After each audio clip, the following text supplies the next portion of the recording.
If you're a business owner or even thinking about starting one, don't scroll because this book is for you. Most business books repeat the same old thing.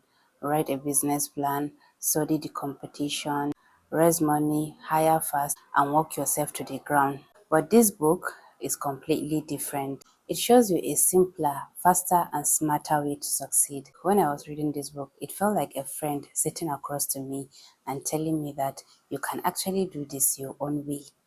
Hi everybody, welcome back to Summer's Diaries. Today I'm going to be talking about Rework by Jason Fried and David Heinemeier Hansson. When I was reading this book stand out to me because it is short, sharp, and practical. For someone like me that is diverse reader, when I'm reading non-fiction, I like it. I always love it when it is short instead of these bulky books that get overwhelmed and you wouldn't know where to start from or how to even start. But when it's short, it always gets my attention, and I love it when non-fictional books are short. So that's why this book also stand out to me, because it is short and yet it was practical. So it's a book that I think everyone can read. It's not about theories or corporate cultures. It's about common sense truths that we secretly know but rarely hear in business books. Things like you don't need a fancy office, you don't need endless meeting, and you definitely don't need to burn yourself to succeed. Now let me get to the main thing about this review. That is the key lessons I learned and also highlighted, which I think will help all of us. 1. Protect deep work. Your best work happens in long, uninterrupted stretches, not while juggling meetings and emails. Example here is block like 2 hours every day for pure focus, no distractions. 2. Do less but better. You don't need to add more features or more projects, just nail the essentials. Example here is instead of offering 10 Medicare services, try mastering just 2. 3. Make a tiny decision. Stop waiting for the perfect project. Small quick decision keep the momentum alive. Example here is just launch that small version of your project and improve it tomorrow. You don't need to wait for the perfect, you don't need to wait until you get the perfect office, perfect opportunity, and perfect everything to start. You can start small and perfect it tomorrow. Let me use myself as an example. When I started this channel, which is few weeks ago, I've been wanting to start a YouTube channel for ages, but I keep procrastinating because I feel like I don't have the right gadgets. I don't have I don't have this, I don't have this, I don't have this, I don't have this.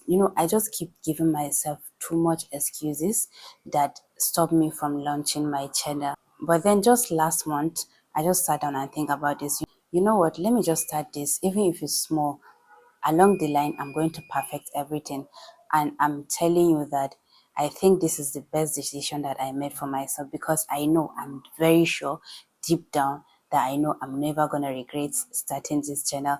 And when I finally start making it, and everything is set in place, I know I'm going to look back and thank myself for starting small. So that is just an example that I'm setting with myself. So start small instead of waiting for the perfect opportunity. Just start and perfect it tomorrow. Just like I'm learning every day and I'm perfecting myself every day. I know I'm not there yet, but I'm still learning and I'm still perfecting myself. 4. Start at the core. Work on the one thing people are really paying for. Example here is like a restaurant. Just open that small restaurant and work and make the food delicious. People will love it. The rest are extra. That is like the decors, the building, and everything is just extra. You can perfect that later. When people love your food, they will pay for it. 5. Meeting are toxic. Mostly. Now, we're not saying all meetings are toxic. Mostly, meetings are toxic. Hold them only when needed at the actual site of the problem. Example, fix the broken sink, not on a boardroom. 6. Small list, small goals. Long list tends to overwhelm, so keep your to-do list small, realistic, and visible. Example, maybe like 3 tasks max in a day. 7. Don't copy your competitors. I know that most business books tell you to copy your competitors, study the competitors, but this one, Rework, said it different. Don't copy your competitors. Copying someone makes you the second version, so stand out with your own voice. Example, instead of lowering your price just to fit in, differentiate yours with unique service. 8. Decommodify your products. If your product looks like everyone else, you only compete on the price.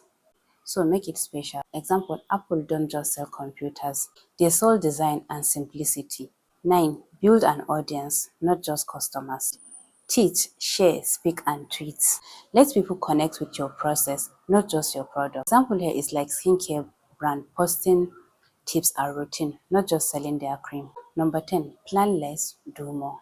Planning too far ahead is just guessing, so focus on what you can build and improve now. Example, a 2-week sprint beats a 40 pages of business plan. Then the final one here is 11, stay small on purpose. You don't need a big team or an investor to succeed. Small equals to focused, flexible, and profitable. Example here is a 3-person startup can outpace a 30-person team with the right focus. So here's why this book matters today. In a world that glorifies business, fake it till you make it, Rework is a fresh reminder that you can still stay small, simple, and be successful. So if you're overwhelmed by all the rule of business, this book will make you breathe easier. It gives you permission to work smart, not harder, and build a business that fits your life, not the other way. This is why this book matters today. So what do you think about this book? Drop your thought in the comments. I would love to hear from you. That's it for today. Stay inspired, stay curious. Until next time.